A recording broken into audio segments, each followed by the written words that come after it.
ಮೂರ್ಖ ಪಂಡಿತರ ಕತೆ. ಒಂದಾನೊಂದು ಊರಿನಲ್ಲಿ 4 ಮಿತ್ರರು ಇದ್ದರು. ಅವರಿನ್ನೂ ಹುಡುಗರಾಗಿರುವಾಗಲೇ ಅವರಿಗೆ ಒಳ್ಳೆಯ ಬುದ್ಧಿಯು ಹುಟ್ಟಿ ದೇಶಾಂತರಕ್ಕೆ ಹೋಗಿ ವಿದ್ಯೆಯನ್ನು ಕಲಿಯಬೇಕು ಎನ್ನಿಸಿತು. ಅದರಂತೆ ಅವರು ಕನ್ಯಾಕುಬ್ಜ ದೇಶಕ್ಕೆ ಹೋಗಿ ಅಲ್ಲೊಬ್ಬ ವಿದ್ವಾಂಸನ ಬಳಿಯಲ್ಲಿ ಓದಿದರು. 12 ವರ್ಷ ಒಂದೇ ಸಮನಾಗಿ ಓದಿ ವಿದ್ಯಾವಂತರಾದರು. ಗುರುವಿನ ಅಪ್ಪಣೆ ಪಡೆದು ಸ್ವದೇಶಕ್ಕೆ ಹಿಂದಿರುಗಿ ಬಂದರು. ಅವರು ಅಷ್ಟು ದೂರ ಬರುವುದರೊಳಗಾಗಿ ಅಲ್ಲೊಂದು ಕಾಡು ದಾರಿಯು ಸಿಕ್ಕಿತು. ಅವರೆಲ್ಲ ಅಲ್ಲಿಯೇ ಕುಳಿತು ಯಾವ ಮಾರ್ಗವಾಗಿ ಹೋಗಬೇಕು ಎಂದು ವಿಚಾರ ಮಾಡಿದರು. ಅವರಲ್ಲೊಬ್ಬನು, ಸಂದೇಹವೇಕೆ, ಶಾಸ್ತ್ರವು ಹೇಳಿಲ್ಲವೇ, ಬಹುಜನ ನಡೆಯುವುದೇ ಹಾದಿ ಎಂದು, ಅದರಿಂದ ಸಂಶಯ ಪಡಬೇಕಾಗಿಲ್ಲ ಎಂದನು. ಆ ವೇಳೆಗೆ ಸರಿಯಾಗಿ ಸಮೀಪದಲ್ಲಿದ್ದ ಊರಿನಲ್ಲಿ ಸತ್ತು ಹೋದ ಒಬ್ಬ ದೊಡ್ಡ ವ್ಯಾಪಾರಿಯ ಹೆಣವನ್ನು ಹೊತ್ತುಕೊಂಡು ಆತ ಬಂದರು. ಹೆಣದ ಜೊತೆಯಲ್ಲಿ ಬೇಕಾದಷ್ಟು ಜನರು ಇದ್ದರು. ಶಾಸ್ತ್ರಜ್ಞರು ಎಳ್ಳಷ್ಟೂ ಸಂದೇಹ ಪಡದೆ ಆ ಜನರ ಗುಂಪನ್ನು ಹಿಂಬಾಲಿಸಿ ಅವರೊಡನೆ ಸ್ಮಶಾನಕ್ಕೆ ಬಂದರು. ಅಲ್ಲಿ ಒಂದು ಕತ್ತೆಯು ನಿಂತಿತ್ತು. ಅವರಲ್ಲೊಬ್ಬನು ಪುಸ್ತಕವನ್ನು ತೆಗೆದು ನೋಡಲು ಅದರಲ್ಲಿ ಒಂದು ಶ್ಲೋಕವಿದ್ದುದನ್ನು ಓದಿದನು. ಉತ್ಸವೇ ವ್ಯಸನೆ ಪ್ರಾಪ್ತೆ, ದುರ್ಭಿಕ್ಷೆ ಶತ್ರು ಸಂಕಟೆ, ರಾಜದ್ವಾರೆ ಸ್ಮಶಾನೇ ಚ ಯಸ್ತಿಷ್ಠತಿ ಸ ಬಾಂಧವಃ. ಅದಕ್ಕೆ ಇನ್ನೊಬ್ಬನು ಅರ್ಥವನ್ನು ಹೇಳಿದನು. ಉತ್ಸವ, ವ್ಯಸನ, ದುರ್ಭಿಕ್ಷ, ಶತ್ರುಗಳಿಂದ ಸಂಕಟ ಇವುಗಳು ಬಂದಾಗಲೂ ಅರಮನೆ ಸ್ಮಶಾನಗಳಲ್ಲಿಯೂ ಯಾವನು ಜೊತೆಯಲ್ಲಿರುವನೋ ಅವನೇ ಬಾಂಧವನು. ಮೂವರು ಸೇರಿ, ಸರಿ, ಇವನೇ ನಮ್ಮ ಬಾಂಧವನು ಎಂದು ಅದರ ಕತ್ತಿಗೆ ಗಂಟು ಬಿದ್ದು ಅದಕ್ಕೆ ಕಾಲು ತೊಳೆದು ಉಪಚಾರ ಮಾಡಿದರು. ಅಷ್ಟರಲ್ಲಿ ಒಬ್ಬನು ಆತ ಕಡೆ ತಿರುಗಿ ನೋಡಿದನು. ಅಲ್ಲಿ ಒಂದು ಒಂಟೆಯು ಬರುವುದು ಕಾಣಿಸಿತು. ಇದೇನು ಎನ್ನಿಸಲು ಮೂರನೆಯವನು ಪುಸ್ತಕವನ್ನು ತೆಗೆದು, ಧರ್ಮಕ್ಕೆ ನಡೆ ಚುರುಕು ಎಂದು ಹೇಳಿದೆ. ಇದು ಚುರುಕಾಗಿ ನಡೆಯುತ್ತಿದೆ, ಅದರಿಂದ ಇದೇ ಧರ್ಮವಿರಬೇಕು ಎಂದನು. ಕೊನೆಯವನು, ಹೌದು ಹೌದು, ಅಲ್ಲದೆ ಗೆಳೆಯನ ಜೋಡಿಸು ಧರ್ಮದಳು ಎಂದೂ ಹೇಳಿದೆ, ಅದರಿಂದ ಹಾಗೆ ಮಾಡೋಣ ಎಂದು ಕತ್ತೆಯನ್ನು ಎಳೆದುಕೊಂಡು ಹೋಗಿ ಒಂಟೆಯ ಕತ್ತಿಗೆ ಬಿಗಿದರು. ಇದು ಕತ್ತೆಯ ಒಡೆಯನಾದ ಅಗಸನಿಗೆ ತಿಳಿದು ಅವನು ಇವರನ್ನು ಹೊಡೆಯಲು ಬಂದನು. ಇವರು ಅಲ್ಲಿಂದ ಕೆಟ್ಟವೋ ಎಂದು ಬಿದ್ದೋಡಿದರು. ದಾರಿಯಲ್ಲಿ ಒಂದು ನದಿಯು ಸಿಕ್ಕಿತು. ಆ ನದಿಯ ನೀರಿನ ನಡುವೆ ಒಂದು ಮುತ್ತುಗದ ಎಲೆಯು ಕೊಚ್ಚಿಕೊಂಡು ಹೋಗುತ್ತಿರಲು ಅದನ್ನು ಕಂಡು ಒಬ್ಬನು, ಬರುವ ಪತ್ರವು ನಮ್ಮ ದಾಟಿಪುದು ಎಂದು ಹೇಳಿದೆ ಎನ್ನುತ್ತಾ ಅದರ ಮೇಲೆ ಹಾರಿ ನೀರಿನಲ್ಲಿ ಕೊಚ್ಚಿ ಹೋದನು. ಅದನ್ನು ಕಂಡು ಇನ್ನೊಬ್ಬನು, ಎಲ್ಲವೂ ಹೋಗುವ ಸಮಯದಲ್ಲರ್ಧವನು ಬಿಟ್ಟರ್ಧವನುಳಿಸುವನೇ ಪಂಡಿತನು, ಅರೆಬರೆಯಾದರೂ ನಡೆಯುವುದು ಕಾರ್ಯವು, ಎಲ್ಲವೂ ಹೋದರೆ ದುಃಖವು ದುಸ್ಸಹವು, ಅದರಿಂದ ಹಾಗೆಯಾದರೂ ಮಾಡಬೇಕು ಎಂದು ಕೊಚ್ಚು ಹೋಗುತ್ತಿದ್ದವನ ಕೂದಲು ಹಿಡಿದುಕೊಂಡು ತಲೆಯನ್ನು ಕೊಯ್ದುಕೊಂಡನು. ಅಲ್ಲಿಂದ ಅವರು ಹಾಗೆಯೇ ಹೋಗುತ್ತಾ ಒಂದು ಗ್ರಾಮಕ್ಕೆ ಬಂದರು. ಪಂಡಿತರು ಬಂದರಲ್ಲ ಎಂದು ಗ್ರಾಮದವರು ಒಬ್ಬೊಬ್ಬರನ್ನು ಊಟಕ್ಕೆ ಕರೆದರು. ಒಬ್ಬನಿಗೆ ಶಾವಿಗೆಯನ್ನು ಬಿಡಿಸಿ ಬೇಕಾದ ಹಾಗೆ ತುಪ್ಪವನ್ನು ಹಾಕಿದರು. ಅವನಿಗೆ ಆಗ ಬೆಳೆದಷ್ಟೂ ನಾಶವು ನಿಜವು ಎಂಬ ಪಂಕ್ತಿಯು ನೆನಪಿಗೆ ಬಂದು ಊಟವೇ ಬೇಡ ಎನ್ನಿಸಿ ಅವನು ಹೊರಟು ಬಂದನು. ಎರಡನೆಯವನು ಹೋಗಿದ್ದ ಕಡೆ ಅವನಿಗೆ ಅಗಲವಾದ ಮಂಡಿಗೆಯನ್ನು ಬಡಿಸಿದರು. ಅವನಿಗೆ ಆ ಅಗಲವಾದ ಮಂಡಿಗೆಯನ್ನು ಕಂಡು ಅಗಲವು ಅಗಲವು ಅಗಲವು ಆಗೆ ಬಂದಿತು ತಪ್ಪದೆ ಜೀವಕ್ಕೆ ಬೇಗೆ ಎಂಬ ಪಂಕ್ತಿಯು ನೆನಪಾಯಿತು. ಛೇ ಛೇ, ಇದನ್ನು ತಿಂದು ಜೀವಕ್ಕೆ ಸಂಚಕಾರ ತಂದುಕೊಳ್ಳುವುದು ಬೇಡ ಎನ್ನಿಸಿ ಅವನು ಊಟ ಬಿಟ್ಟು ಹೊರಟು ಬಂದನು. ಮೂರನೆಯವನಿಗೆ ಉದ್ದಿನ ವಡೆಯನ್ನು ಬಡಿಸಿದರು.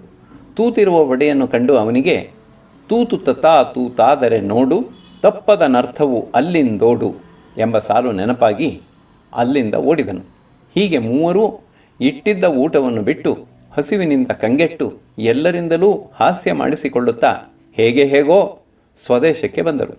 ಹಾಗೆಯೇ ನೀನೂ ಕೂಡ ಲೋಕ ವ್ಯವಹಾರವನ್ನು ತಿಳಿಯದೆ ನಾನು ಬೇಡ ಬೇಡ ಎಂದರೂ ಕೇಳದೆ ಈ ಸ್ಥಿತಿಗೆ ಬಂದೆ. ಅದರಿಂದ ನಾನು ಹಾಗೆ ಹೇಳಿದೆನು ಎಂದನು. ಚಕ್ರಧರನು, ನೀನು ಹೇಳುವುದು ಅಷ್ಟೇನೂ ಸರಿಯಲ್ಲ. ಬಹುಬುದ್ಧಿಗಳಾದವರನ್ನು ದುಷ್ಟ ದೈವವು ಕೆಡಿಸುವುದು. ಸ್ವಲ್ಪ ಬುದ್ಧಿಗಳಾದವರು ಸುಖವಾಗಿರುವರು.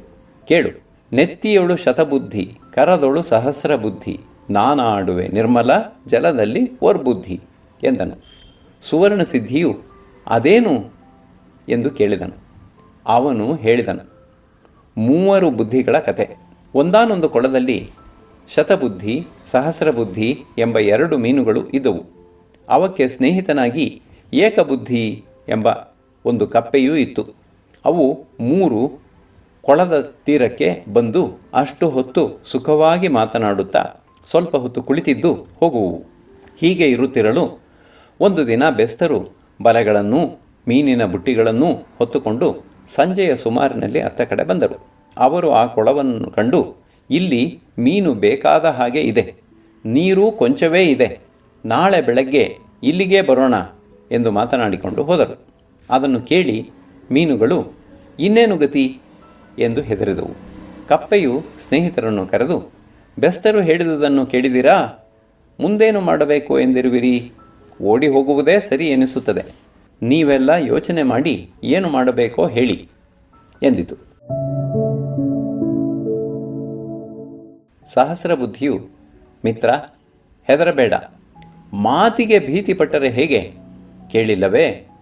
ಖಲರು ಸರ್ಪಗಳು ದುಷ್ಟ ಬುದ್ಧಿಗಳು ನೆನೆದ ಕಾರ್ಯಗಳು ನಿಜದಿ ಸಿದ್ಧಿಸವು, ಉಳಿದಿಹುದು ಲೋಕ ನೋಡು ಅದರಿಂದ ಅವರು ನಾಳೆ ಬರದೆಯೇ ಹೋಗಬಹುದು.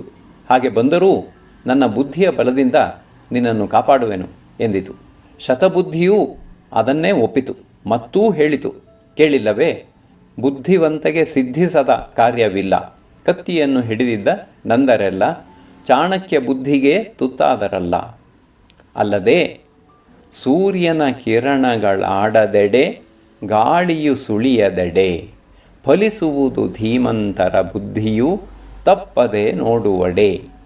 ಅದರಿಂದ ಅವರಾಡಿದ ಮಾತಿಗೆ ಅಂಜಿ ಹಿರಿಯರ ಕಾಲದಿಂದ ಬಂದಿರುವ ಜನ್ಮಭೂಮಿಯನ್ನು ಬಿಟ್ಟು ಹೋಗುವುದೇ? ಕೇಳಿಲ್ಲವೇ? ದಿವ್ಯ ಸುಖವನ್ನು ಕೊಡುವ ಸ್ವರ್ಗಕ್ಕಿಂತ ಜನ್ಮವನ್ನು ಕೊಟ್ಟ ಪಾಳೂರೇ ಮೇಲು ಎಂದು. ಅದರಿಂದ ಎಲ್ಲೂ ಹೋಗಬಾರದು, ನಾನಿರುವಾಗ ನಿನಗೇನು ಎಂದಿತು. ಕಪ್ಪೆಯು ಅದನ್ನು ಒಪ್ಪದೆ, ಅಯ್ಯ, ನೀವೇನೇ ಹೇಳಿ, ನಾನು ಏಕಬುದ್ಧಿಯು, ನನಗೆ ಪಲಾಯನವೇ ಸರಿಯೆಂದು ತೋರುವುದು ಎಂದು ಹೇಳಿ ಆ ರಾತ್ರಿಯೇ ಹೆಂಡತಿ ಮಕ್ಕಳನ್ನು ಕರೆದುಕೊಂಡು ಎಲ್ಲಿಗೋ ಹೋಯಿತು. ಬೆಳಗಾಗುತ್ತಲೂ ಬೆಸ್ತರು ಬಂದರು. ಶತಬುದ್ಧಿ ಸಹಸ್ರಬುದ್ಧಿಗಳು ತಮ್ಮ ಬುದ್ಧಿಯನ್ನೆಲ್ಲ ತೋರಿಸಿದರೂ ಫಲವಾಗಲಿಲ್ಲ. ಕೊನೆಗೆ ಬಲೆಯಲ್ಲಿ ಸಿಕ್ಕಿ ಸತ್ತವು.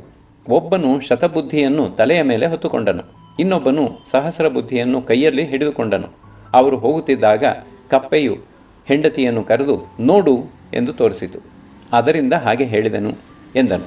ಅದನ್ನು ಕೇಳಿ ಸುವರ್ಣಸಿದ್ಧಿಯು, ನಿನ್ನ ಮಾತನ್ನು ಒಪ್ಪಿಕೊಂಡು ಬುದ್ಧಿಯು ಮಾತ್ರವೇ ಸಾಲದು ಎಂದರೂ ಸ್ನೇಹಿತರ ಮಾತನ್ನಾದರೂ ಕೇಳಬೇಕು. ನೀನು ಲೋಭದಿಂದ ನನ್ನ ಮಾತನ್ನು ಕೇಳದೆ ಅಹಂಕಾರದಿಂದ ಕೆಟ್ಟೆ. ಕೇಳಿಲ್ಲವೇ? ಬೇಡೆಂದರೆ ಬಿಡದೆ ಹಾಡಿದ ಮಾವನಿಗೆ ಬೀಸುವ ಕಲ್ಲಿನ ಸರವಾಯಿತು ಕೊರಳೊಳಗೆ. ಚಕ್ರಧರನು ಅದೇನು ಎಂದು ಕೇಳಿದನು. ಸುವರ್ಣಸಿದ್ಧಿಯು ಹೇಳಿದನು, ಹಾಡುವ ಕತ್ತೆಯ ಕಥೆ.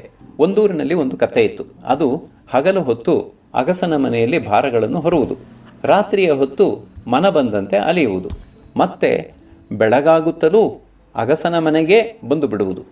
ಹೀಗಿರಲು ರಾತ್ರಿಯ ಹೊತ್ತು ಸ್ವೇಚ್ಛೆಯಾಗಿ ತಿರುಗುವ ಕತ್ತೆಗೂ ಒಂದು ನರಿಗೂ ಸ್ನೇಹವು ಬೆಳೆಯಿತು. ಅವೆರಡೂ ನಿತ್ಯವೂ ഇരുಳು ಎಲ್ಲೆಂದರಲ್ಲಿ ಮೇದುಕೊಂಡು ಸುಖವಾಗಿದ್ದವು. ಒಂದು ದಿನ ಎರಡೂ ಸೌತೆಕಾಯಿ ಬೆಳೆದಿರುವ ಹೊಲಕ್ಕೆ ನುಗ್ಗಿವೆ, ಆನಂದವಾಗಿ ಮೇಯ್ದಿವೆ. ಆ ಹೊತ್ತಿಗೆ ಸರಿಯಾಗಿ ಚಂದ್ರನು ಹುಟ್ಟಿ ಬೆಳದಿಂಗಳು ಎಲ್ಲೆಲ್ಲೂ ಹರಡಿತು, ತಂಗಾಳಿಯು ಬೀಸಿತು. ಆಗ ಕತ್ತೆಗೆ ಒಂದು ಹಾಡು ಹಾಡಬೇಕು ಎನಿಸಿತು. ನರಿಯನ್ನು ಕರೆದು, ಮಿತ್ರ, ಹಾಡಬೇಕು ಎನ್ನಿಸುತ್ತಿದೆ, ಏನು ಮಾಡಲಿ ಎಂದು ಜಂಭವಾಗಿ ಕೇಳಿತು.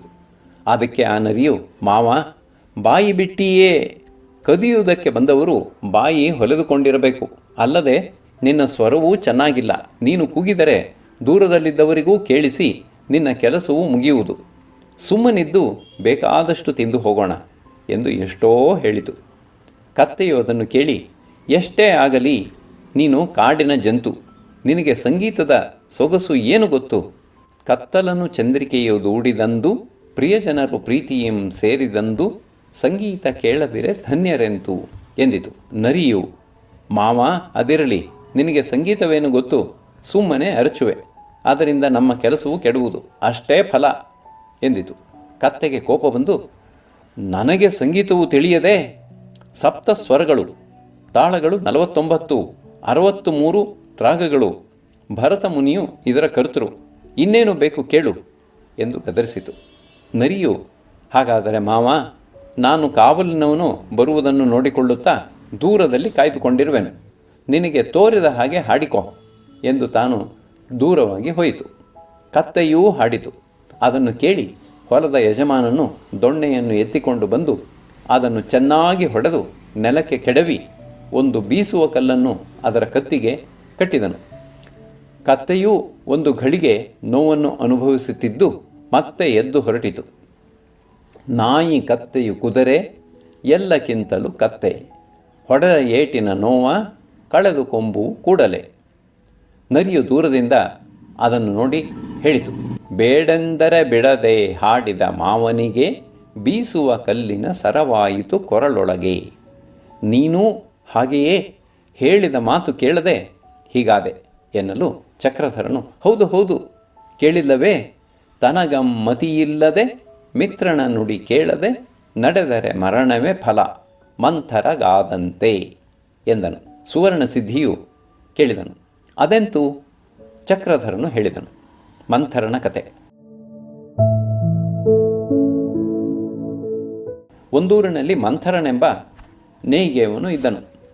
ಒಂದು ದಿನ ಅವನ ಮಗ್ಗದ ಮರಮುಟ್ಟುಗಳೆಲ್ಲ ಮುರಿದು ಹೋಯಿತು. ಅದರಿಂದ ಮರವನ್ನು ತರಬೇಕೆಂದು ಒಂದು ಕೊಡಲಿ ತೆಗೆದುಕೊಂಡು ಕಾಡಿಗೆ ಹೊರಟನು. ಹಾಗೆಯೇ ತಿರುಗುತ್ತಾ ಸಮುದ್ರ ತೀರಕ್ಕೆ ಬಂದು ಅಲ್ಲಿ ಒಂದು ಮರವನ್ನು ಕಂಡು ಅದನ್ನು ಕತ್ತರಿಸಬೇಕು ಎಂದುಕೊಂಡನು. ಆ ಮರದಲ್ಲಿ ಒಂದು ಯಕ್ಷವೂ ಇತ್ತು. ಅದು ನೇಯ್ಗೆಯವನ ಇಷ್ಟವನ್ನು ತಿಳಿದು ಅವನಿಗೆ ಕಾಣಿಸಿಕೊಂಡು, ಅಯ್ಯ, ಇದರಲ್ಲಿ ನಾನು ಇರುವೆನು, ಬೇರೆ ಮರವನ್ನು ನೋಡಿಕೋ, ಇಲ್ಲಿ ಸಮುದ್ರದ ಮೇಲಿನಿಂದ ಗಾಳಿಯು ಬೀಸುತ್ತಾ ನನಗೆ ಸುಖವಾಗಿರುವುದು ಎಂದು ಕೇಳಿಕೊಂಡಿತು. ನೇಯ್ಗೆಯವನು, ಅಯ್ಯ, ನಿಜ, ನಿನ್ನ ಸುಖ ನೋಡಿದರೆ ನನಗೇನು ಗತಿ? ದಿನವೂ ಮಗ್ಗ ನಡೆಯದಿದ್ದರೆ ನನ್ನ ಜೀವನ ಹೇಗೆ? ಇದೊಂದು ಮರ ಕಡಿದರೆ ನನಗೆ ಬೇಕಾದ ಪದಾರ್ಥಗಳೆಲ್ಲ ಆಗುವು ಎಂದನು. ಯಕ್ಷವು, ಅಯ್ಯ, ಈ ಮರವನ್ನು ಬಿಡು, ನಿನಗೆ ಬೇಕಾದ ವರವನ್ನು ಕೊಡುವೆನು ಎಂದಿತು. ನೇಯ್ಗೆಯವನು, ಆಗಬಹುದು, ಆದರೆ ಹೋಗಿ ನನಗೆ ಬೇಕಾದ ವರವನ್ನು ಕೇಳಿಕೊಂಡು ಬಂದು ವರವನ್ನು ಕೇಳುವೆನು ಎಂದನು. ಯಕ್ಷವು ಒಪ್ಪಿತು. ಅವನು ಬರುತ್ತಾ ದಾರಿಯಲ್ಲಿ ಅವನ ಸ್ನೇಹಿತನಾದ ನಾಪಿತನು ಸಿಕ್ಕನು. ಅವನಿಗೆ ಎಲ್ಲವನ್ನು ಹೇಳಿ, ಏನು ವರವನ್ನು ಕೇಳಲಿ ಎನ್ನಲು ಅವನು, ಒಂದು ರಾಜ್ಯವನ್ನು ಕೇಳಿಕೊ, ನೀನು ಅರಸು, ನಾನು ಮಂತ್ರಿ ಆಗಿ ಸುಖವಾಗಿರೋಣ ಎಂದನು. ನೇಯ್ಗೆಯವನು, ಆಗಲಿ, ನನ್ನ ಹೆಂಡತಿಯನ್ನು ಕೇಳುವೆನು, ಅವಳೇನು ಹೇಳುವಳೋ ನೋಡೋಣ ಎಂದನು. ಅವನು ಬೇಡ ಬೇಡ ಎಂದು ಎಷ್ಟು ಹೇಳಿದರೂ ಕೇಳಲಿಲ್ಲ. ಅವನು ಬಂದು ಹೆಂಡತಿಗೆ ಹೇಳಿದನು. ನಾಪಿತನು ಹೇಳಿದುದನ್ನು ಕೇಳಿ ಅವಳು, ಯಾರನ್ನು ಕೇಳಿದರೂ ಕೇಳಬಹುದು, ಅವನನ್ನು ಕೇಳುವುದೇ? ರಾಜ್ಯವೆಂದರೇನು? ಸುಮ್ಮನಾಯಿತೆ? ರಾಮನ ಗತಿ ಏನಾಯಿತು? ಪಾಂಡವರಿಗೆ ಏನಾಯಿತು? ರಾಜನಾದರೆ ಅಣ್ಣ ತಮ್ಮಂದಿರು ಪುತ್ರ ಮಿತ್ರರು ಕೂಡ ಅವನನ್ನು ರಾಜ್ಯಕ್ಕಾಗಿ ಕೊಲ್ಲುವುದಕ್ಕೆ ಸಿದ್ಧರಾಗಿರುವರು. ಆದ್ದರಿಂದ ರಾಜ್ಯ ಬೇಡ. ಈಗ ನಿನಗೆ ಒಂದು ತಲೆ 2 ತೋಳು ಇದೆ, ಇದರಿಂದ ಒಂದು ದುಪ್ಪಟಿಯನ್ನು ನೇಯುವೆ. ಹೋಗಿ ಇನ್ನೊಂದು ತಲೆ ಇನ್ನೊಂದು ತೋಳು ಕೇಳಿಕೊ, ಆಗ 2 ದುಪ್ಪಟಿಗಳಾಗುವು. ಒಂದನ್ನು ಮಾರಿದರೆ ಮನೆಯ ವೆಚ್ಚಕ್ಕೆ ಆಗುವುದು, ಇನ್ನೊಂದು ಮಾರಿದರೆ ಸುಖಕ್ಕೆ ಆಗುವುದು. ನಮಗೆ ಅಷ್ಟು ಸಾಕು ಎಂದಳು. ನೇಯ್ಗೆಯವನಿಗೆ ಹೆಂಡತಿಯ ಮಾತು ಸರಿ ಎನಿಸಿತು. ಅದರಂತೆ ಹೋಗಿ ಯಕ್ಷವನ್ನು ಕೇಳಲು ಅದು ಹಾಗೆಯೇ ಆಗಲಿ ಎಂದು ವರವನ್ನು ಕೊಟ್ಟಿತು. ನೇಯ್ಗೆಯವನಿಗೆ 2ನೆಯ ತಲೆ 2 ತೋಳು ಹುಟ್ಟಿದವು. ವರವು ಸಿಕ್ಕಿತೆಂದು ಸಂತೋಷದಿಂದ ಅವನೂ ಊರಿಗೆ ಬಂದನು. ಆದರೆ ಊರಿನವರು, ಇದು ಯಾವುದೋ ಭೂತ ನಮ್ಮ ಊರಿಗೆ ಬರುತ್ತಿದೆ ಎಂದು ಕಲ್ಲು ಹೊಡೆದು ಅವನನ್ನು ಕೊಂದರು. ಅದರಿಂದ ತನಗೂ ಮತಿ ಇಲ್ಲದೆ ಎಂಬ ಗಾದೆಯನ್ನು ಹೇಳಿದೆನು. ನಿಜ, ಯಾರೇ ಆಗಲಿ ಆಶಾಪಿಶಾಚಿಯು ಹಿಡಿದಾಗ ಅಪಹಾಸ್ಯಕ್ಕೆ ಗುರಿಯಾಗುವರು. ಸಂದೇಹವೇನು? ಕೇಳಿಲ್ಲವೇ? ಫಲಿಸದ ಕಾರ್ಯದ ಫಲವಂ ಚಿಂತಿಸಿ ಕೆಲಸವ ಮಾಡುವೆನೆನ್ನಲು ನಿಜವಾಗಿ ಅಪಜಯ ತಪ್ಪದು ತಪ್ಪದು ನಗೆಪಾಡು ಸೋಮನ ತಂದೆಯ ಸಾಕ್ಷಿಯು ತಾನಿದಕ್ಕೆ ಎಂದನು. ಸುವರ್ಣ ಸಿದ್ಧಿಯು ಅದು ಹೇಗೆ ಎನ್ನಲು ಚಕ್ರಧರನು ಹೇಳಿದನು. ಸೋಮನ ತಂದೆಯ ಕತೆ.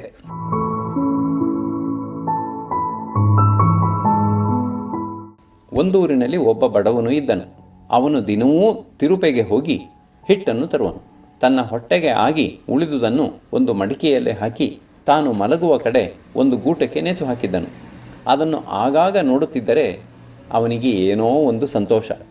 ಒಂದು ರಾತ್ರಿ ಅವನಿಗೆ ಹಿಟ್ಟಿನ ಮಡಿಕೆಯನ್ನು ನೋಡಿ ಹಾಗೆಯೇ ಒಂದು ಯೋಚನೆ ಬಂತು. ಈ ಮಡಿಕೆಯೇನೋ ಹಿಟ್ಟಿನಿಂದ ತುಂಬಿತು. ಏನಾದರೂ ದುರ್ಭಿಕ್ಷ ಬಂದರೆ ಇದಿಷ್ಟು ಹಿಟ್ಟಿಗೆ ಹೊನ್ನು ಸಿಕ್ಕೀತು. ಆ ಹಣವನ್ನು ಕೊಟ್ಟು 2 ಆಡುಗಳನ್ನು ಕೊಂಡುಕೊಳ್ಳುವುದು. ಅವು 6 ತಿಂಗಳೊಳಗೆ ಮರಿ ಹಾಕುವುದರಿಂದ ಕೆಲವು ವರ್ಷಗಳಲ್ಲಿ ಒಂದು ಹಿಂಡು ಆಗುತ್ತದೆ. ಆ ಹಿಂಡು ಮಾರಿ ಒಂದು ಒಳ್ಳೆಯ ದೊಡ್ಡ ಹಸುವನ್ನು ಕೊಂಡುಕೊಳ್ಳುವುದು. ಜೊತೆಗೆ ಒಂದು ಎಮ್ಮೆಯನ್ನು ಕಟ್ಟಿಕೊಳ್ಳುವುದು. ಜೊತೆಗೆ ಒಂದು ಹೆಣ್ಣು ಕುದುರೆಯನ್ನು ಕೊಂಡುಕೊಳ್ಳುವುದು. ಅವೆಲ್ಲವೂ ದೊಡ್ಡದಾದ ಮೇಲೆ ಅವುಗಳನ್ನು ಮಾರಿದರೆ ಬೇಕಾದಷ್ಟು ಚಿನ್ನವು ಸಿಕ್ಕುವುದು. ಆ ಚಿನ್ನದಿಂದ ಒಂದು ತೊಟ್ಟಿಯ ಮನೆಯನ್ನು ಕೊಂಡುಕೊಳ್ಳುವುದು. ಆಗ ಯಾವನಾದರೂ ಒಬ್ಬನು ಯೋಗ್ಯನು ಬಂದು ರೂಪವತಿಯಾದ ತನ್ನ ಮಗಳನ್ನು ಬಲವಂತ ಮಾಡಿ ನನಗೆ ಕೊಡುವನು. ಅವಳಲ್ಲಿ ಒಂದು ಗಂಡು ಮಗುವಾಗುವುದು. ಆ ಮಗುವಿಗೆ ಸೋಮಶರ್ಮ ಎಂದು ಹೆಸರು ಇಡುವೆನು. ಆ ಮಗುವು ಅಂಬೆಗಾಲು ಇಡುವಷ್ಟು ಆಗುವುದು. ನಾನು ಒಂದು ದಿವಸ ಅಶ್ವಶಾಲೆಯ ಬಳಿ ಪುಸ್ತಕವನ್ನು ಹಿಡಿದು ಓದುತ್ತಾ ಕುಳಿತಿದ್ದರೆ ಅದು ನನ್ನನ್ನು ಕಂಡು ಅಂಬೆಗಾಲಿಟ್ಟುಕೊಂಡು ನನ್ನ ಕಡೆಗೆ ಬರುವುದು. ಆಗ ನಾನು ಮಗುವು ಕುದುರೆಯ ಕಾಲಿಗೆ ಸಿಕ್ಕಿದರೆ ಏನು ಗತಿ ಎಂದು ಕೋಪಗೊಂಡು ಮಗುವಿನ ತಾಯಿಯನ್ನು ಕೂಗಿ ಮಗುವನ್ನು ಎತ್ತಿಕೋ ಎಂದು ಗದರುವೆನು. ಅವಳು ಏನೋ ಮನೆ ಕೆಲಸ ಮಾಡುತ್ತಿದ್ದು ನನ್ನ ಮಾತು ಅವಳಿಗೆ ಕೇಳಿಸದೆ ಹೋಗುವುದು. ಆಗ ನಾನು ಎದ್ದು ಹೋಗಿ ಅವಳನ್ನು ಹೀಗೆ ಝಾಡಿಸಿ ಒದೆಯುವೆನು. ಹೀಗೆ ಯೋಚನೆ ಮಾಡುತ್ತಾ ಅವನಿಗೆ ಮೈ ಮರೆತು ಹೋಗಿತ್ತು. ನಿಜವಾಗಿಯೂ ಹೆಂಡತಿಯನ್ನು ಒದೆಯುವನಂತೆ ಝಾಡಿಸಿ ಒದ್ದನು. ಆ ಒದೆತವು ಮಡಿಕೆಗೆ ಬಿತ್ತು. ಆ ಮಡಿಕೆಯು ಒಡೆಯಿತು. ಅದರಲ್ಲಿದ್ದ ಹಿಟ್ಟೆಲ್ಲ ಅವನ ಮೇಲೆ ಬಿತ್ತು. ಅದರಿಂದ ಫಲಿಸದ ಕಾರ್ಯದ ಫಲವಂ ಚಿಂತಿಸಿ ಮೊದಲಾಗಿ ಹೇಳಿದನು ಎಂದನು. ಸುವರ್ಣ ಸಿದ್ಧಿಯು ನಿಜ, ಇದು ನಿನ್ನ ದೋಷವಲ್ಲ. ಸರ್ವರೂ ಲೋಭದಿಂದ ಹಾಗಾಗುವರು. ಕೇಳಿಲ್ಲವೇ? ಫಲವನೆಣಿಸದೆ ಚಪಲ ಮತಿಯಿಂ ಕೆಲಸ ಮಾಡಲು ಕೇಡು ತಪ್ಪದು. ಚಂದ್ರ ನರಪನ ನೋಡಿ ಕಲಿಯಯ್ಯ. ಚಕ್ರಧರನು ಅದೆಂತೂ ಎಂದು ಕೇಳಲು ಅವನು ಹೇಳಿದನು. ಚಂದ್ರಭೂಪತಿಯ ಕತೆ. ಒಂದೂರಿನಲ್ಲಿ ಒಬ್ಬ ಚಂದ್ರನೆಂಬ ಅರಸನಿದ್ದನು. ಅವನ ಮಕ್ಕಳಿಗೆ ಕಪಿಗಳೊಡನೆ ಆಡುವುದು ಎಂದರೆ ಬಹಳ ಆಸೆ. ಅದರಿಂದ ಆ ರಾಜಪುತ್ರರು ಆ ಕಪಿಗಳಿಗೆ ಬೇಕಾದ ತಿಂಡಿಗಳನ್ನು ಕೊಡುತ್ತಿದ್ದರು. ಆ ಅರಮನೆಯಲ್ಲಿಯೇ ಎಳೆಯ ಮಕ್ಕಳ ಗಾಡಿಗೆ ಕಟ್ಟುವುದಕ್ಕೆಂದು ಟಗರುಗಳನ್ನು ಸಾಕಿದ್ದರು. ಅವುಗಳಲ್ಲಿ ಒಂದು ನಿತ್ಯವೂ ಅಡಿಗೆ ಮನೆಗೆ ನುಗ್ಗಿ ಅಲ್ಲಿದ್ದ ಹಸಿ ಬಿಸಿ ಪದಾರ್ಥಗಳನ್ನೆಲ್ಲ ತಿನ್ನುವುದು. ಅಡಿಗೆಯವನು ಕಂಡರೆ ತಪ್ಪದೆ ಅದನ್ನು ಕೈಗೆ ಸಿಕ್ಕಿದುದನ್ನು ತೆಗೆದುಕೊಂಡು ಹೊಡೆದು ಓಡಿಸುವನು. ಒಂದು ದಿನ ಆ ಟಗರು ಒಳಗೆ ನುಗ್ಗಿತು. ಅದನ್ನು ಹೊಡೆಯಲು ಥಟ್ಟನೆ ಏನೂ ಸಿಗಲಿಲ್ಲ. ಆಗ ಅಡಿಗೆಯವನು ಒಲೆಯಲ್ಲಿದ್ದ ಕೊಳ್ಳಿಯನ್ನು ತೆಗೆದುಕೊಂಡು ಅದರಿಂದಲೇ ಆ ಟಗರನ್ನು ಹೊಡೆದನು. ಬೆಂಕಿಯು ತಗುಲುತ್ತಲೇ ಬೆಳೆದು ನಿಂತಿದ್ದ ತುಪ್ಪಟವು ಹತ್ತಿಕೊಂಡಿತು. ಅದು ಗಾಬರಿಯಲ್ಲೇ ಓಡಿ ಹೋಗಿ ಕುದುರೆಯ ಲಾಯದ ಮಗ್ಗುಲಲ್ಲಿದ್ದ ಹುಲ್ಲಿನ ಬಣಬೆಯ ಬಳಿಗೆ ಹೋಯಿತು. ಅದಕ್ಕೆ ಬೆಂಕಿ ಹತ್ತಿತು. ಅದೇ ಬೆಂಕಿಯು ಹರಡಿಕೊಂಡು ಕುದುರೆಗಳ ಲಾಯಕ್ಕೂ ಬೆಂಕಿ ಹತ್ತಿಕೊಂಡು ಕುದುರೆಗಳಿಗೆಲ್ಲ ಸುಟ್ಟ ಗಾಯಗಳು ಆಯಿತು. ಆಗ ಅರಮನೆಯ ಕುದುರೆ ವೈದ್ಯರು ಬಂದು ಕುದುರೆಗಳ ಗಾಯಗಳಿಗೆ ಕಪಿಗಳ ಕೊಬ್ಬು ಬೇಕು ಎಂದು ಹೇಳಿದರು. ಅರಸನು ಅರಮನೆಯ ತೋಟದಲ್ಲಿದ್ದ ಕಪಿಗಳನ್ನೇ ಕೊಲ್ಲಿಸಿದನು. ಆ ಕಪಿಯ ಹಿಂಡಿನಲ್ಲಿ ಒಂದು ಗಡವ ಇತ್ತು. ಅದು ತಪ್ಪಿಸಿಕೊಂಡು ಓಡಿಹೋಯಿತು. ಆ ಗಡವನು ಕಾಡಿನಲ್ಲಿ ಸೇರಿಕೊಂಡು ತನ್ನ ಕುಲವನ್ನೇ ಕೊಲ್ಲಿಸಿದ ಆ ಅರಸನಿಗೆ ಏನಾದರೂ ಒಂದು ಕೆಡುಕು ಮಾಡಬೇಕೆಂದು ಸಮಯ ಕಾದಿತ್ತು. ಒಂದು ದಿನ ಅದು ಬಾಯಾರಿ ನೀರು ಕುಡಿಯಲೆಂದು ಒಂದು ಕೊಳದ ಬಳಿಗೆ ಹೋಯಿತು. ಅಲ್ಲಿ ಹೆಜ್ಜೆಗಳೆಲ್ಲ ನೀರು ಬಳಿಗೆ ಹೋದವೇ ಹೊರತು ಒಂದೂ ಹಿಂತಿರುಗಿ ಬಂದಂತೆ ಕಾಣಲಿಲ್ಲ. ಅದರಿಂದ ಈ ನೀರಿನಲ್ಲಿ ಮೊಸಳೆ ಇರಬೇಕು, ಅದು ಬಂದವರನ್ನೆಲ್ಲ ಹಿಡಿದು ಕೊಂದಿರಬೇಕು ಎಂದು ಯೋಚಿಸಿ ಒಂದು ನಾಳವನ್ನು ಸಂಪಾದಿಸಿಕೊಂಡು ಬಂದು ದೂರದಲ್ಲಿ ನಿಂತು ಅದರಿಂದ ನೀರು ಕುಡಿಯಿತು. ಆ ಕೊಳದಲ್ಲಿ ಒಬ್ಬ ರಾಕ್ಷಸನಿದ್ದನು. ಅವನು ಕಪಿಯು ಮಾಡಿದುದನ್ನು ನೋಡಿ ಸಂತೋಷಪಟ್ಟು ಅದಕ್ಕೆ ದರ್ಶನವನ್ನು ಕೊಟ್ಟು, ಎಲೈ ಕಪಿಯೇ, ನಿನ್ನ ಬುದ್ಧಿಗೆ ಮೆಚ್ಚಿದೆನು. ನಾನು ಈ ಕೊಳದಲ್ಲಿ ಇರುವೆನು. ಈ ನೀರಿನೊಳಕ್ಕೆ ಇಳಿದವರೆಲ್ಲ ನನಗೆ ಭಕ್ಷ್ಯರು. ನಿನ್ನಂತೆ ಯಾರೂ ನೀರಿಗೆ ಇಳಿಯದೆ ನೀರು ಕುಡಿದವರು ಇಲ್ಲ. ಭಲೆ, ನಿನಗೆ ಒಂದು ವರವನ್ನು ಕೊಡುವೆನು, ಕೇಳು ಎಂದನು. ಕಪಿಯು ಕೇಳಿತು. ನೀನು ಎಷ್ಟು ಜನರನ್ನು ತಿನ್ನಬಲ್ಲೆ? 100, 1000, 1,00,000ವನ್ನಾದರೂ ತಿಂದು ಹಾಕಬಲ್ಲೆ. ಹಾಗಾದರೆ ನನಗೆ ನಿನ್ನಿಂದ ಒಂದು ಕಾರ್ಯವಾಗಬೇಕಾಗಿದೆ. ನನಗೆ ಒಬ್ಬ ಅರಸನ ಮೇಲೆ ಕೋಪವಿದೆ. ಅವನ ಕುಲವನ್ನೆಲ್ಲ ಕರೆದು ತಂದರೆ ಅವನನ್ನೆಲ್ಲ ತಿಂದು ಹಾಕಬಲ್ಲೆಯಾ? ಅವರು ನೀರೊಳಗೆ ಹೊಕ್ಕರೆ ಸಾಕು, ಅವರು ನನ್ನ ಹೊಟ್ಟೆಯನ್ನೇ ಹೊಕ್ಕ ಹಾಗೆ ಎಂದುಕೋ. ಹಾಗಾದರೆ ನಿನ್ನ ಕತ್ತಿನಲ್ಲಿರುವ ಮುತ್ತಿನ ಸರವನ್ನು ನನಗೆ ಸಾಲವಾಗಿ ಕೊಟ್ಟಿರು. ನಾನು ನಿನಗೆ ನಿನ್ನ ಹೊಟ್ಟೆ ಹಿಡಿಯುವಷ್ಟು ಭೋಜನವನ್ನು ತರುವೆನು. ರಾಕ್ಷಸನು ತನ್ನ ಕಂಠದಲ್ಲಿದ್ದ ಮಾಲೆಯನ್ನು ಸಂತೋಷವಾಗಿ ಕೊಟ್ಟನು. ಕಪಿಯು ಅದನ್ನು ಧರಿಸಿಕೊಂಡು ತಾನು ಹಿಂದಿದ್ದ ಅರಸನ ಉದ್ಯಾನವನಕ್ಕೆ ಹೋಯಿತು. ಅಲ್ಲಿದ್ದವರೆಲ್ಲ ಅದರ ಕತ್ತಿನಲ್ಲಿದ್ದ ಮುತ್ತಿನ ಸರವನ್ನು ಕಂಡು ಆಶ್ಚರ್ಯಪಟ್ಟರು. ಈ ಸುದ್ದಿಯು ಅರಸನಿಗೂ ತಿಳಿಯಿತು. ಅರಸನು ಅದನ್ನು ನೋಡಲು ಬಗೆ ಬಗೆಯಾದ ತಿಂಡಿಗಳನ್ನು ತೆಗೆಸಿಕೊಂಡು ತೋಟಕ್ಕೆ ಬಂದನು. ಎಲೈ ಕಪಿರಾಜ, ನಿನಗೆ ಈ ಸರವು ಎಲ್ಲಿ ಸಿಕ್ಕಿತು ಎಂದು ಕೇಳಿದನು. ನಿಜವಾಗಿಯೂ ಆ ಸರದ ಮುತ್ತುಗಳು ಶುದ್ಧವಾಗಿ ಮುದ್ದಾಗಿ ಇದ್ದು ಅರಸನೂ ಅಬ್ಬಾ ಎಂದು ಅಚ್ಚರಿಪಡುವಂತೆ ಇತ್ತು. ಕಪಿಯು ಹೇಳಿತು, ಅರಸ, ಕಾಡಿನಲ್ಲಿ ಒಂದು ಕೊಳವಿದೆ. ಅಲ್ಲಿ ಸ್ನಾನ ಮಾಡಿದವರಿಗೆಲ್ಲ ಒಂದೊಂದು ಮುತ್ತಿನ ಸರವು ಸಿಕ್ಕುತ್ತದೆ. ನನಗೂ ಅಲ್ಲಿ ಸ್ನಾನ ಮಾಡಿದಾಗ ಇದು ಸಿಕ್ಕಿತು. ಯಾರು ಸ್ನಾನ ಮಾಡಿದರೂ ಸಿಕ್ಕುತ್ತದೆಯೇ? ಹೌದು, ನಾನು ನೋಡಿದೆ. ಆದರೆ ಆ ಕೊಳ ಕಾಡಿನಲ್ಲಿದೆಯಾಗಿ ಅನೇಕರಿಗೆ ತಿಳಿಯದು. ಹಾಗಾದರೆ ನಾನು ಬಂದರೆ ಆ ಕೊಳವನ್ನು ತೋರಿಸುವೆಯಾ? ಅಗತ್ಯವಾಗಿ ತೋರಿಸುವೆನು, ಬಾ. ಆ ಸರವನ್ನು ನೋಡಿದ ಹಾಗೆಲ್ಲ ಅದರ ಮುತ್ತುಗಳ ಮೇಲಿನ ಆಸೆಯು ಹೆಚ್ಚಾಯಿತು. ಇದು ಭೂಲೋಕದ ಮುತ್ತುಗಳಲ್ಲ. ಇಂತಹ ಸರಗಳು ನಮ್ಮವರಿಗೆಲ್ಲ ಇರಲಿ ಎಂದು ತನ್ನ ಬಂಧು ಬಳಗ, ಮಿತ್ರ, ಭೃತ್ಯ, ಪತ್ನಿ, ಪುತ್ರಾದಿಗಳನ್ನು ಕರೆದುಕೊಂಡು ಅಲ್ಲಿಗೆ ಹೋದನು. ಆಶೆಯು ಯಾರನ್ನು ಬಿಡುವುದು ಕೇಳಿಲ್ಲವೇ? ನೂರಿರೆ ಸಾಸಿರ ಬೇಕೆಂಬ, ಸಾಸಿರವಿರೆ ಲಕ್ಷವು ಬೇಕೆಂಬ, ಲಕ್ಷವು ಇರೆ ರಾಜ್ಯವು ಬೇಕೆಂಬ, ರಾಜ್ಯವೇ ಇರೆ ನಾಕವು ಬೇಕೆಂಬ, ಮುದಿತನ ಬರಲಂಗವು ಕಂಗೆಡುವುದು, ಕಂಗಳು ಕಾಣವು ಕಿವಿಗಳು ಕೇಳವು, ಯೌವನ ಬರುವುದು ಆಸೆಗೆ ಮಾತ್ರ. ವಾನರವು ಅವರನ್ನೆಲ್ಲ ರಾಕ್ಷಸನಿದ್ದ ಸರಸ್ಸಿನ ಬಳಿಗೆ ಕರೆದುಕೊಂಡು ಹೋಯಿತು. ಕೈ ಮುಗಿದುಕೊಂಡು ಅರಸನಿಗೆ ಹೇಳಿತು, ದೇವ, ಸೂರ್ಯನು ಅರ್ಧಾರ್ಧವಾಗಿ ಉದಯಿಸಿರುವ ವೇಳೆಯಲ್ಲಿ ಈ ಸರೋವರದಲ್ಲಿ ಸ್ನಾನ ಮಾಡಿದವರಿಗೆ ಸಿದ್ಧಿಯು ಲಭಿಸುವುದು. ಆದ್ದರಿಂದ ಎಲ್ಲರೂ ಒಂದೇ ವೇಳೆಯಲ್ಲಿ ನೀರಿಗೆ ಇಳಿಯಲಿ ಎಂದಿತು. ರಾಜನು ಹಾಗೆಯೇ ಮಾಡಿದನು. ಎಲ್ಲರೂ ಒಟ್ಟಿಗೆ ನೀರಿಗೆ ಇಳಿದರು. ಕೋತಿಯು ರಾಜನನ್ನು, ದೇವ, ನಾವು ಅತ್ತ ಕಡೆ ಇಳಿಯೋಣ, ಅಲ್ಲಿ ರತ್ನಹಾರಗಳು ಬಹಳವಾಗಿವೆ ಎಂದು ತಡೆಯಿತು. ಇತ್ತ ನೀರಿಗೆ ಇಳಿದಿದ್ದ ಜನರನ್ನೆಲ್ಲ ರಾಕ್ಷಸನು ತಿಂದುಬಿಟ್ಟನು. ಅವರು ಎಷ್ಟು ಹೊತ್ತಾದರೂ ನೀರಿನಿಂದ ಎದ್ದು ಬರದಿರಲು ಅರಸನು ಇದೇಕೆಂದು ಕೇಳಿದನು. ಕಪಿಯು ಥಟ್ಟನೆ ಎತ್ತರವಾಗಿರುವ ಒಂದು ಮರವನ್ನು ಏರಿಕೊಂಡು, ಅರಸ, ನೀನು ಕೆಟ್ಟೆ. ನೀರ ಒಳಗಿರುವ ರಾಕ್ಷಸನು ನಿನ್ನವರನ್ನೆಲ್ಲ ತಿಂದು ಹಾಕಿದನು. ನೀನು ಹಿಂದೆ ಕೊಲ್ಲಿಸಿದ ಕಪಿಗಳ ಹಿಂಡಿನಲ್ಲಿ ಇದ್ದವನು ನಾನು ನನ್ನ ವೈರವನ್ನು ಸಾಧಿಸಿಕೊಂಡೆನು. ನೀನು ಎಷ್ಟಾಗಲಿ ಅರಸನೆಂದು ನಿನ್ನನ್ನು ಉಳಿಸಿದೆನು. ನೀನು ಹೋಗು.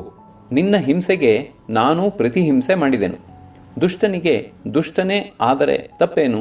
ನೀನು ನನ್ನ ಕುಲವನ್ನು ಕೊಂದೆ, ನಾನು ನಿನ್ನ ಕುಲವನ್ನು ಕೊಂದೆ ಎಂದು ಹೇಳಿತು. ಅರಸನು ತನ್ನ ಕೋಪವನ್ನೆಲ್ಲ ನುಂಗಿಕೊಂಡು ಹಿಂತಿರುಗಿ ಹೋದನು. ಅದರಿಂದ ನಾನು ಹೇಳಿದ್ದು, ಚಪಲಮತಿಯು ಕೆಲಸ ಮಾಡಲು ಕೇಡು ತಪ್ಪದು ಎಂದು. ಇನ್ನು ನಾನು ಹೋಗಿ ಬರುವೆನು, ಕಳುಹಿಸಿಕೊಡು ಎಂದನು. ಚಕ್ರಧರನು, ಅಯ್ಯ, ಆಪತ್ಕಾಲಕ್ಕೆ ಬೇಕೆಂದಲ್ಲವೇ ಧನವನ್ನು ಮಿತ್ರನನ್ನು ಸಂಗ್ರಹಿಸುವುದು? ನಾನು ಹೀಗಿರುವಾಗ ನನ್ನನ್ನು ಬಿಟ್ಟು ಹೋಗುವುದು ತರವೇ? ಆಪತ್ತಿನಲ್ಲಿರುವ ಮಿತ್ರನನ್ನು ಬಿಟ್ಟು ಹೋದವನು ಕೃತಜ್ಞನು, ಅಂಥವನಿಗೆ ನರಕವಾಗುವುದು ಅಲ್ಲವೇ ಎಂದು ಕೇಳಿದನು. ಸುವರ್ಣಸಿದ್ಧಿಯು ಹೇಳಿದನು, ನನ್ನಿಂದ ನಿನಗೆ ಏನಾದರೂ ಉಪಕಾರವಾಗುವುದಾದರೆ ನಾನು ಇದ್ದರೂ ಸಾರ್ಥಕ. ನಾನು ನಿನ್ನ ಬಾಧೆಯನ್ನು ನೀಗಲಾರೆ. ನಿನ್ನ ತಲೆಯ ಮೇಲೆ ಸುತ್ತುತ್ತಿರುವ ಚಕ್ರವನ್ನೂ ಅದರಿಂದ ನಿನಗೆ ನೋವಾಗಿ ನೀನು ಮುಖವನ್ನು ವಿಕಾರ ಮಾಡಿಕೊಳ್ಳುವುದನ್ನು ನೋಡುತ್ತಾ ನಿನಗೆ ಆದ ಅನರ್ಥವು ನನಗೂ ಆದೀತೋ ಎಂದು ದಿಗಿಲಾಗುತ್ತದೆ.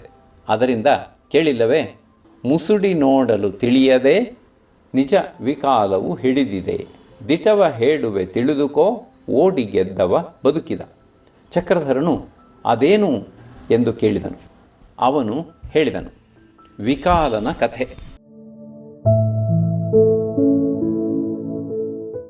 ಒಂದಾನೊಂದು ಊರಿನಲ್ಲಿ ಭದ್ರಸೇನನೆಂಬ ರಾಜನಿದ್ದನು. ಅವನಿಗೆ ರತ್ನವತಿ ಎಂಬ ಲಕ್ಷಣವತಿಯಾದ ಮಗಳಿದ್ದಳು. ಅವಳನ್ನು ಒಬ್ಬ ರಾಕ್ಷಸನು ಹಿಡಿದಿದ್ದನು. ಆದರೆ ಅವಳು ರಕ್ಷಾಯಂತ್ರವನ್ನು ಕಟ್ಟಿಕೊಂಡಿದ್ದಳು. ಆದ್ದರಿಂದ ಅವಳನ್ನು ಹೊತ್ತುಕೊಂಡು ಹೋಗಲು ಆಗಲಿಲ್ಲ. ಒಂದು ದಿನ ನಡುರಾತ್ರಿಯಲ್ಲಿ ರಾಕ್ಷಸನು ಅಂತಃಪುರದ ಮೂಲೆಯಲ್ಲಿ ನಿಂತಿದ್ದನು. ಆ ರಾಕ್ಷಸನನ್ನು ರಾಜಪುತ್ರಿಯು ಸಖಿಗೆ ತೋರಿಸಿ, ಇದೇ ಈ ವಿಕಾಲ ಸಮಯದಲ್ಲಿ ನನ್ನನ್ನು ಗೋಳು ಹೊಯ್ದುಕೊಳ್ಳುವ ರಾಕ್ಷಸ. ಇದನ್ನು ತಪ್ಪಿಸಲು ಏನಾದರೂ ಮಾರ್ಗವನ್ನು ಹುಡುಕು ಎಂದಳು. ವಿಕಾಲ ಸಮಯ ಎಂದರೆ ಹೊತ್ತಲ್ಲದ ಹೊತ್ತು. ಅದನ್ನು ರಾಕ್ಷಸನು ವಿಕಾಲನು ಬರುವ ಸಮಯ ಎಂದುಕೊಂಡು ಆ ವಿಕಾಲನೆಂಬ ಇನ್ನೊಬ್ಬನೂ ಇವಳನ್ನು ಹೊತ್ತುಕೊಂಡು ಹೋಗುವುದು ಅಸಾಧ್ಯವಾಗಿದೆ. ಇರಲಿ, ಆ ವಿಕಾಲನು ಯಾರೋ ನೋಡೋಣ ಎಂದು ಕುದುರೆಯಾಗಿ ಲಾಯದಲ್ಲಿ ನಿಂತನು. ಆ ವೇಳೆಗೆ ಕುದುರೆ ಕಳ್ಳನು ಲಾಯದೊಳಗೆ ನುಗ್ಗಿ ಬಂದು ದೀಪವನ್ನು ಆರಿಸಿ ಕುದುರೆಯನ್ನು ಮುಟ್ಟಿ ನೋಡುತ್ತಾ ಬಂದನು. ರಾಕ್ಷಸ ಕುದುರೆಯು ಮಿಕ್ಕ ಕುದುರೆಗಳಿಗಿಂತ ಚೆನ್ನಾಗಿತ್ತು. ಆದ್ದರಿಂದ ಅವನು ಅದಕ್ಕೆ ಕಡಿವಾಣ ಹಲ್ಲಣಗಳನ್ನು ಹಾಕಿ ಅದರ ಮೇಲೆ ಕುಳಿತು ಓಡಿಸಿಕೊಂಡು ಹೋದನು. ರಾಕ್ಷಸನು ಇವನೇ ವಿಕಾಲನಿರಬೇಕು, ಎಲ್ಲ ಕುದುರೆಗಳನ್ನೂ ಬಿಟ್ಟು ನನ್ನನ್ನೇ ಹಿಡಿದಿದ್ದಾನೆ, ಬಂತು ನನಗೆ ಮೃತ್ಯು, ಇನ್ನು ನಾನು ಬದುಕುವಂತಿಲ್ಲ ಎಂದು ಹೆದರಿ ನಾಗಾಲೋಟ ಓಡಿತು. ಹೊಡೆದರೂ, ಮುಳ್ಳು ಚುಚ್ಚಿದರೂ, ಕಡಿವಾಣ ಎಳೆದರೂ ನಿಲ್ಲದೆ ಓಡುತ್ತಿರುವ ಕುದುರೆಯನ್ನು ನೋಡಿ ನಿಜವಾಗಿಯೂ ಇದಕ್ಕೆಲ್ಲೋ ದೆವ್ವ ಹಿಡಿದಿದೆ, ಇದನ್ನು ಹಿಡಿಯುವುದು ಸಾಧ್ಯವಿಲ್ಲ, ಇದೆಲ್ಲಾದರೂ ನನ್ನನ್ನು ಹೊತ್ತುಕೊಂಡು ಹೋಗಿ ಕೊಲ್ಲುವುದು, ತಪ್ಪಿಸಿಕೊಳ್ಳಬೇಕು ಎಂದು ಆ ಕಳ್ಳನು ಯೋಚಿಸಿಕೊಂಡು ಬೆಳಗಾಗುವ ವೇಳೆಗೆ ದಾರಿಯಲ್ಲಿ ಸಿಕ್ಕಿದ ಒಂದು ಆಲದ ಮರವನ್ನು ಹತ್ತಿಕೊಂಡನು. ಆ ಮರದಲ್ಲಿ ಆ ರಾಕ್ಷಸನಿಗೆ ಪರಮ ಸ್ನೇಹಿತನಾದ ಒಂದು ಕಪಿ ಇತ್ತು. ಅದು ಓಡುತ್ತಿದ್ದ ರಾಕ್ಷಸನನ್ನು ನಿಲ್ಲಿಸಿ ಏನು ಎಂದು ಕೇಳಿತು. ರಾಕ್ಷಸನು ವಿಕಾಲನ ಕಥೆಯನ್ನು ಹೇಳಲು, ನಿನ್ನ ವಿಕಾಲನು ಈ ಮರದಲ್ಲಿದ್ದಾನೆ, ನೋಡು, ಅವನು ಮನುಷ್ಯ, ನಿನ್ನ ಆಹಾರ ಎಂದಿತು. ಅದನ್ನು ಕಳ್ಳನು ಕೇಳಿ ಕಪಿಯ ಮೇಲೆ ಕೋಪ ಮಾಡಿಕೊಂಡು ಅದರ ಬಾಲವನ್ನು ಚೆನ್ನಾಗಿ ಕಚ್ಚಿಬಿಟ್ಟನು. ಕಪಿಯು ಕೊಂಬೆಗಳ ನಡುವೆ ಕುಳಿತಿತ್ತು. ಅದು ಅತ್ತ ಇತ್ತ ತಿರುಗುವಂತೆ ಇಲ್ಲ. ಆ ನೋವೋ ಸಹಿಸಲಾರದಷ್ಟು. ಆಗ ಅದು ನೋವಿನಿಂದ ಮುಸುಡಿ ಸೊಟ್ಟ ಮಾಡಿಕೊಂಡು ಅಯ್ಯೋ ಎಂದು ಕೂಗಿಕೊಂಡಿತು. ರಾಕ್ಷಸನು ಆ ಕೂಗನ್ನು ಅದರ ಮುಸುಡನ್ನು ನೋಡಿ, ನೋಡಿದೆಯಾ ವಿಕಾಲನ ಮಹಿಮೆ, ನನಗೆ ಬೇಡ ಈ ಸಹವಾಸ ಎಂದು ಕಾಲಿಗೆ ಬುದ್ಧಿ ಹೇಳಿದನು. ಆದ್ದರಿಂದ ಹೇಳಿದೆ, ಓಡಿ ಗೆದ್ದವ ಬದುಕಿದ ಎಂದು. ಅದರಿಂದ ನನಗೆ ಅಪ್ಪಣೆಯನ್ನು ಕೊಡು, ನಾನು ಮನೆಗೆ ಹೋಗುವೆನು, ನಿನ್ನ ಲೋಭದ ಫಲವನ್ನು ನೀನು ಅನುಭವಿಸು ಎಂದನು. ಚಕ್ರಧರನು, ಸತ್ಯ, ಆದದ್ದಾಯಿತು, ಹೋಗಿ ಬಾ, ನೀನೆಲ್ಲಾದರೂ ಚೆನ್ನಾಗಿರು ಎಂದು ಆಶೀರ್ವಾದ ಮಾಡಿ ಕಳುಹಿಸಿಕೊಟ್ಟನು. ಇಂತಿದು ಹೊಸಗನ್ನಡ ಪಂಚತಂತ್ರದಲ್ಲಿ ನೋಡದೆ ಮಾಡಿದರೆ ಎಂಬ ಎರಡನೆಯ ತಂತ್ರವು ಮುಗಿದುದು.